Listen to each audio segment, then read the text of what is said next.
Okay, so today we're going to talk about wheel bearings and what wheel bearings we should have on our Formula Student car. There are multiple options available to teams. You've got deep groove ball bearings, taper bearings, but which one should you choose and why?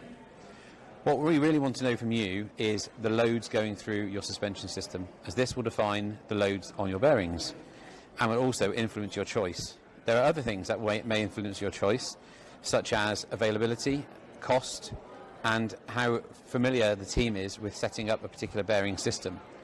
Deep groove ball bearings are easy to set up, they're readily available, but are they the ultimate choice for a Formula Student car?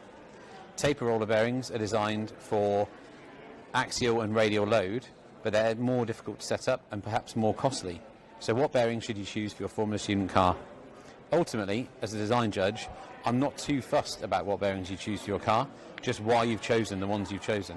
But we'll go over some of the pluses and negatives of the systems now.